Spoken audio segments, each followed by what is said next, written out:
जय श्री कृष्ण। राधे राधे।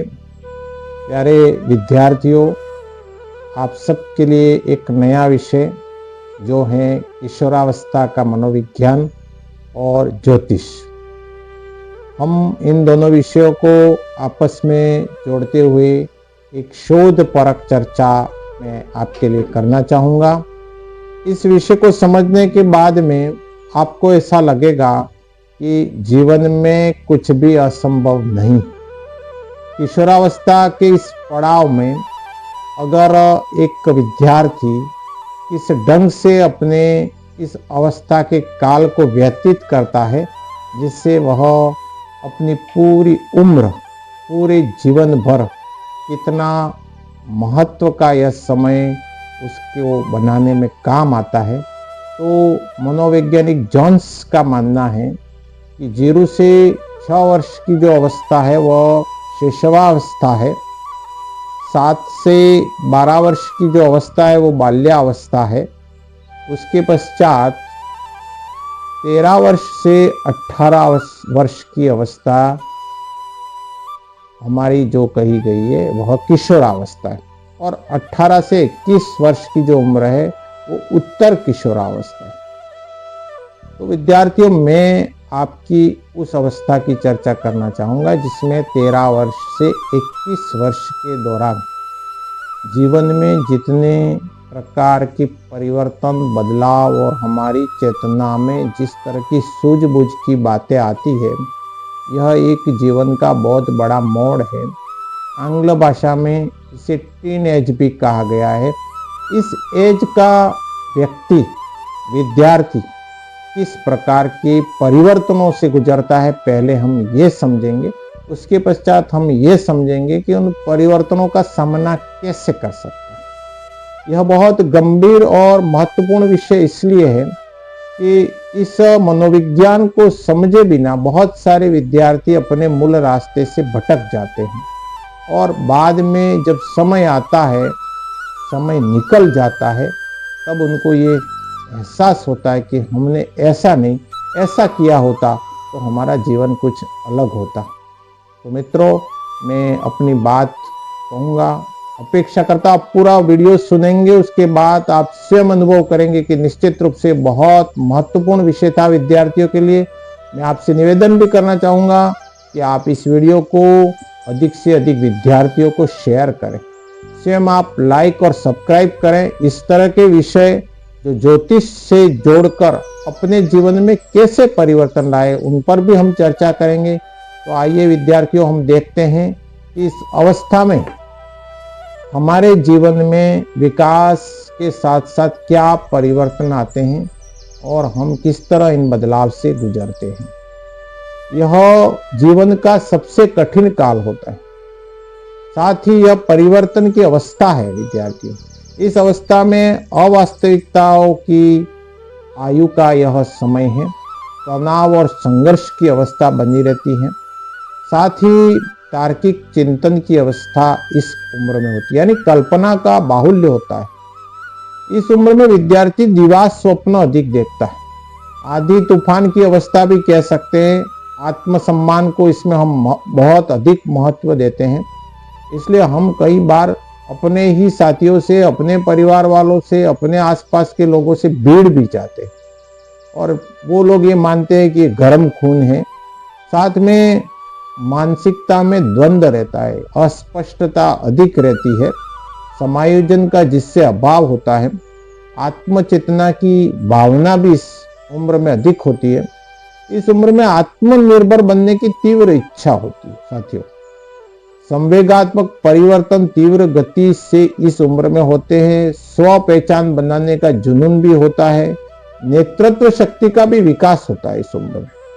आदर्शवाद बनाम यथार्थवाद, यानी कि वास्तविक स्थिति, वास्तविक परिस्थितियां और आदर्श की जो बातें हमने सुन रखी है, उन दोनों में संघर्ष भी होता है कि ये संभव नहीं है, ये संभव है। इस तरह के विचार भी हमारे मन में आते हैं और हम उस द्वंद्व में आ जाते हैं कि हमें क्या करना और क्या नहीं करना। तो विद्यार्थियों, इस उम्र में कई सारी समस्याएं और चिंताएं भी होती है। और वो चिंता है अध्ययन के प्रति। एक तो हम गंभीरता नहीं रहती है और उसकी हमारे मन में कहीं न कहीं डर और चिंता रहती है, इसकी समस्या बनी रहती है। वाणी में संयम की कमी भी होती है। इस उम्र में हम कुछ भी बोल देते हैं और जिसका खामियाजा भी भुगतना पड़ता है।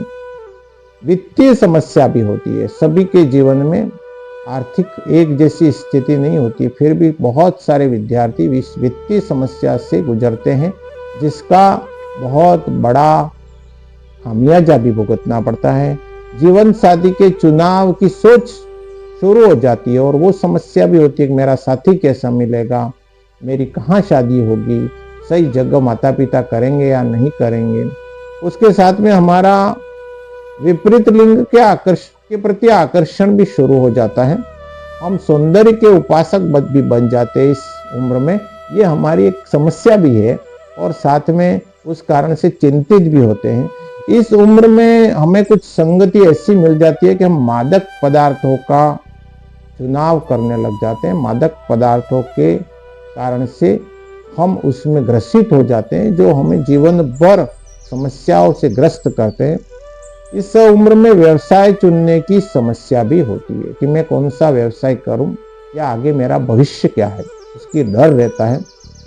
और स्थिरता और बदलाव की मानसिकता इस उम्र में हर क्षण में बनी रहती है। परंतु साथियों, सब में ये हो ये भी जरूरी नहीं। किसी में कोई न कोई कारण होते रहते हैं, क्योंकि शारीरिक, मानसिक, भौतिक सारे प्रकार के बदलाव तीव्रगामी इस उम्र में होते हैं। इसलिए इस उम्र का बहुत बड़ा महत्व है। अगर किशोरावस्था में गुजरने वाला बालक भाग्यशाली वह कहलाएगा जिनको निम्न बातों का, अर्थात मैं जो कह रहा हूं उन चीजों का, उन बातों का उसको पॉजिटिव सकारात्मक रूप से लाभ मिला हो। पहला लाभ तो ये कि जिनके माता पिता का सानिध्य भी हो, मार्गदर्शन हो, सहयोग हो। वैसे प्रत्येक माता पिता सहयोग देते ही है, परंतु कुछ माता पिता अपने बच्चों के मनोभाव को समझते हैं और इस हिसाब से उसको टैकल करते हैं। बहुत सारे माता पिता उस मनोभाव को नहीं समझ पाने के कारण से बालक अपने माता पिता से कम्युनिकेशन गैप बना लेता है। उस दूरी के कारण से सामंजस्य और समायोजन की कमी हो जाती है। दूसरा, जिन बालकों को श्रेष्ठ गुरुजनों का सानिध्य मिला, अच्छे शिक्षक मिले, सही मार्गदर्शक मिले, तो वो अपनी गलतियों को सुधार कर आगे बढ़ जाते हैं। जबकि ज्यादातर को वह लाभ नहीं मिलता, पर जिनको मिला उनको मैं भाग्यशाली मानूंगा।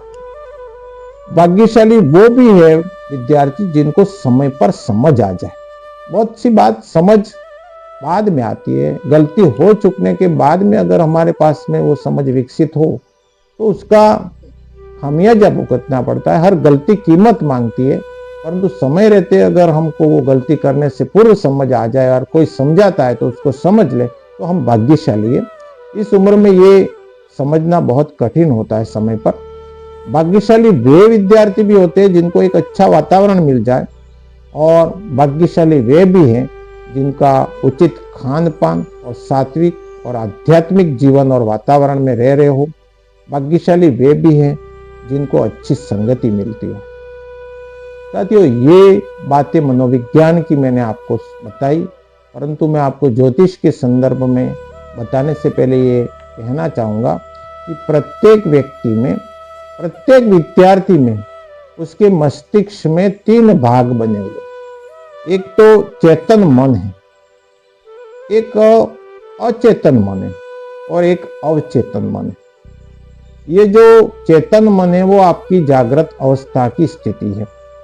अचेतन मन है वो पूर्व की अनुभूतियों का आकलन करता है और वो उसे बार बार याद दिलाता है कि पूर्व में ऐसा हुआ था, आप सचेत रहे। अवचेतन मन है वो गहरी अनुभूतियों का है और वो हमारे पूर्व जन्म के जन्म जन्मांतरों के संस्कार को उजागर करता है। तो ये 3 बातें हैं। हमारा जो चेतन मन है वो ज्योतिष की दृष्टि से, जिसको कॉन्शियस माइंड कहते हैं हम, वो गोचर ग्रहों के आधार पर चलता है। अंतरिक्ष में वर्तमान में के ग्रह आप पर असर करते हैं और उन ग्रहों के आधार पर, गोचर के आधार पर व्यक्ति अपने कार्य को करता है और उसके जीने का ढंग जो है वो उस ग्रहों से प्रभावित होता है। परंतु जो व्यक्ति परिस्थितियों को काबू में रखकर संघर्ष करता है और वह निरंतरता, भाग्य से भी ज्यादा प्रबल कर्म को मानकर कार्य करता है, वह अपने नए भाग्य का निर्माण करता है और बदलाव उसके जीवन में लाता है। साथियों, जीवन में कभी भी एक जैसी परिस्थिति रहेगी ये नहीं मान लेना।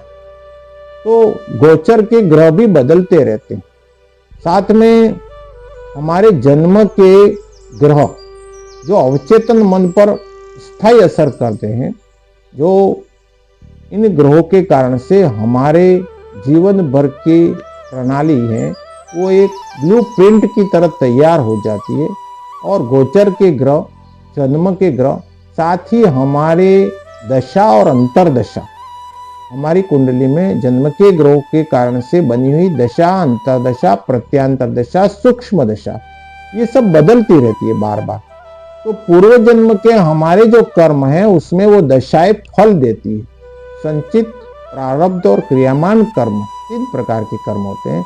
और हम जो पूर्व के कर्म करके आए हैं वह इस जन्म में हमारे, जिस तरह समुद्र की गहराई में व्हेल मछली होती है और एक निश्चित समय के बाद वह ऊपर आकर खुद के वापस अंदर चली जाती है, ऐसे ही हमारे जो संस्कार है वो समय आने पर ऊपर आते और हम उस हिसाब से क्रियाशील हो जाते हैं। तो यह प्रकृति 3 गुणों से बनी हुई है, सत्व, रज और तम। हमारे जो ग्रह हैं उनकी भी प्रकृति 3 प्रकार की है। सूर्य, चंद्र और गुरु ये सत्व गुणों के प्रतीक हैं। शुक्र, बुध और मंगल जो हैं वो हमारे रजोगुण के प्रतीक हैं। शनि, राहु और केतु जो हैं वो तमोगुण के प्रतीक हैं। अगर कुंडली में इन ग्रहों की स्थिति का आकलन करें और वह जो ग्रह हमारे जैसे प्रबल हैं वैसा हम व्यवहार और वैसा कार्य करने लगते हैं। अगर हमारे ग्रह सात्विक प्रवृत्ति के हैं तो हम निश्चित रूप से अच्छा कार्य करने में ही लगे रहेंगे, कुसंगति में नहीं जा पाएंगे। परंतु आपकी कुंडली के ग्रह अगर तमोगुण के हैं, वो हावी है, तो आप न चाहते हुए भी उन बालकों के साथ में जो नशा कर रहे हैं, जो आपको समय बिगाड़ रहे हैं, उनके साथ में खींचे चले जाते। तो अब विषय ये है कि हम क्या करें। तो मतलब ये है कि जिस प्रकार पानी में तैरती नाव को तेज प्रचंड वायु दूर बहा ले जाती है समुद्र में, उसी प्रकार विचारशील इंद्रियों में से कोई एक भी मन उसमें लग गया इंद्रियों के विषयों में, तो मनुष्य की बुद्धि हर लेता है। इसलिए हमें इन ग्रहों के कारण से होने वाले असरों से बचने के लिए मन को संयमित रखना पड़ेगा, अच्छे वातावरण का चयन करना पड़ेगा, ये हमारे हाथ में है। उचित अनुचित का निर्णय लें, ये भी हमारे हाथ में है। अच्छे गुरुजनों का मार्गदर्शन लें, सात्विक आहार लें, जिससे हमारी मनोदशा हमेशा संयमित बनी रहेगी। माता पिता और बड़े बुजुर्गों के साथ मेल जोल रखें और नागरिक कर्तव्य की शिष्टता का पालन करें।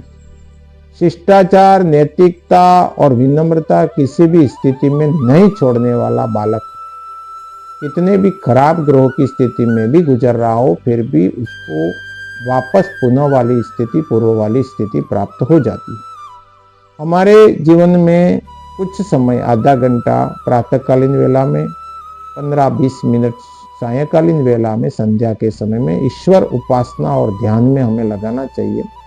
अपने आप को, अपने ऊपर और ईश्वर पर पूरा विश्वास करें। साथियों, समय मिले तो निश्चित रूप से आप अपने इस अवस्था में असफल हो रहे हैं बार बार, तो किसी अच्छे ज्योतिषी से संपर्क कर अपनी कुंडली भी दिखवा सकते हैं।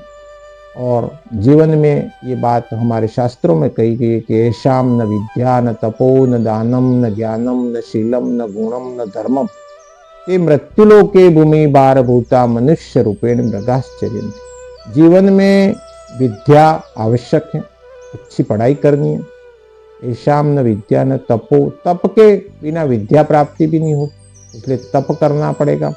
दान, ज्ञान, शील, गुण और धर्म, ये इस मृत्युलोक पर जिनके पास नहीं है वही भार के समान है। तो मनुष्य होते हुए भी अगर ये चीजें हमारे में नहीं है तो हम उस वन में घूमने वाले मृग, पशुओं के समान है। प्यारे विद्यार्थियों, जीवन को उस दिशा में ले जावे जिस दिशा में ले जाने से हमारा आगे वाला पूरा जीवन सफल और अच्छा बने। सारे ग्रह अगर हम स्वयं मेहनत और कर्म करते हैं तो हमारे अनुकूल अपने आप हो जाएंगे। परिस्थितियां कितने भी विपरीत हो, मनोस्थिति को काबू में रखें और अच्छा बनाए रखें तो निश्चित रूप से आप अपने जीवन को और अपने करियर को बहुत अच्छा बना सकते हो। अगर परिस्थितियों से हार कर हम आत्महत्या या पलायनवादी प्रवृत्ति, इस तरह के विचार करके भागने का कोशिश करें तो निश्चित रूप से हम जिस बीड़े को उठाए हुए हैं या जो हमारा लक्ष्य है वो प्राप्त नहीं होगा। अर्जुन ने युद्ध के मैदान में अपने हथियार डाल दिए तो भगवान कृष्ण ने यही कहा कि क्लेब्यम मां स्मगम पार्थ ने तत्युदि प्रपत्ति शूद्रम हृदय दौर्बल्यम तृप्ता तिष्ठ परम तप। हे अर्जुन, तुम इस प्रकार के शुद्र विचार लेकर अपना मन छोटा करके ऐसी बातें कर रहे हो जो उपयुक्त नहीं है तुम जैसे व्यक्ति को। ऐसे ही हे विद्यार्थियों, आप में बहुत सामर्थ्य छुपा हुआ है। आप निश्चित रूप से बहुत अच्छा कर सकते हो, बशर्ते आप आवेग, संवेग और अपनी भावनाओं में बहकर कोई भी ऐसा कार्य न करें जिससे आपके परिवार को, अपने समाज को, अपने देश को कलंकित होना पड़े और हमें भी किसी के सामने मुंह दिखाने में लज्जा आवे, क्योंकि इस उम्र में की गई छोटी सी भी गलती आजीवन हमें पश्चाताप कराती है। इसलिए सावधानी से रहिएगा, सावधानी से जीवन को आगे बढ़ाइएगा। इस उम्र में किया गया आपका प्रत्येक समय का एक एक क्षण उपयोगी है। अधिक से अधिक समय का उपयोग करें, निश्चित रूप से आप अपने लक्ष्य को हासिल करेंगे, ऐसी मैं कामना करता हूँ। धन्यवाद। जय हिंद।